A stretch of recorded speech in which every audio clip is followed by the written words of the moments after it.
I was miserable in my life. I didn't like waking up. I ain't have no purpose. I ain't know what I was supposed to be doing. On October 8th, 1985, I walked in a comedy club for the first time, signed up for the following week. The following week, a girl took me down there. She said, "You got to go to comedy club. You're the funniest person I've ever met." I never even heard of comedy clubs. I'm 27. I walked in the comedy club. I signed up for the following week. I'm gonna sit here and learn. I knew I was funny. I just didn't know what to do with it. They had 10 acts go up. 9 of them went up. I didn't laugh at one joke. I was just sitting there just, man, I wish that was me. Man, they should have said this. Every joke they told, I knew the punchline before they said it, and I wrote a better punchline in my mind, what they should have said. It got to guy number 10, they called his name, he wasn't there. They said, well, he's not here, we're gonna go to next week's list.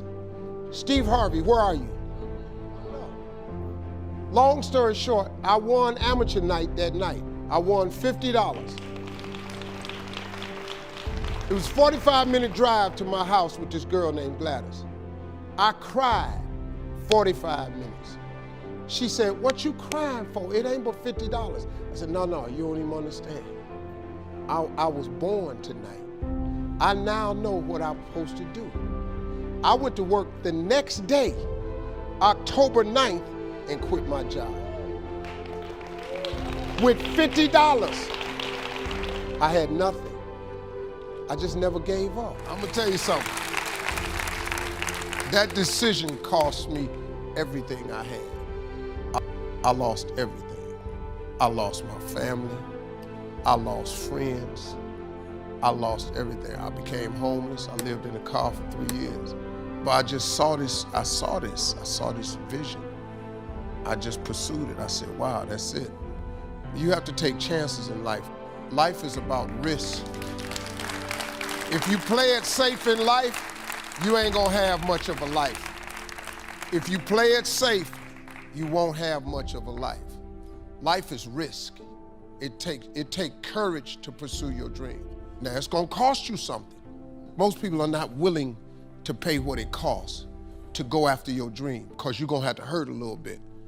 And most people don't like being uncomfortable. If you don't wanna be uncomfortable, please do not pursue success, because success is a very uncomfortable feeling.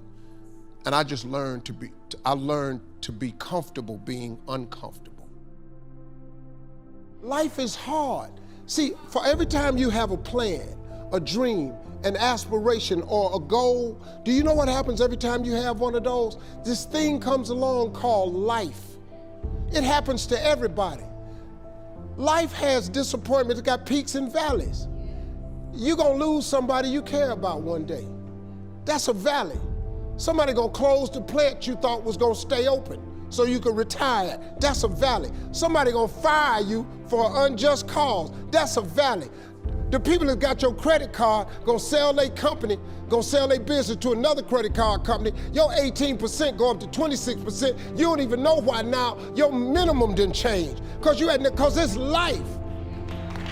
You can stop thinking that life fitting be easy, cause I got news for you, it ain't. That's a false hope to think you're gonna have a wonderfully carefree life. That's unthinkable. We all live in this bubble. What you gotta do, you gotta put more air in your bubble. You got to blow your bubble up. Expand yourself. Take yourself out your comfort zone. Do not live in your bubble. Put some more air in your bubble. If you stay in your comfort zone, that's where you will fail. You will fail in your comfort zone. Success is not a comfortable procedure. It is a very uncomfortable thing to attempt. So you gotta get comfortable being uncomfortable if you ever wanna be successful. Start putting some pressure on. Put some pressure on yourself. Get out here and get about it. Look, I'd love to sugarcoat this thing for you. I'd love to tell you, look, you can go out here and get rich, do a couple of things. That ain't happening. You gotta get real doggish. You gotta get downright funky if you wanna make it. Now, like I was telling you before, if you wanna be ordinary, you ain't even gotta listen to me. Just go on about your business. If you think ordinary's cool, Ain't no problem. It's some really, really wonderful, ordinary people. But if you are sitting in this room and you have extraordinary aspirations, then you're gonna have to do extra. You put extra on top of ordinary and you come up with extraordinary. It's no other way. I'm sorry, but here's the fact. All of you have extraordinary capabilities, all of you. You have to decide if you are willing to do the things to put you in that category.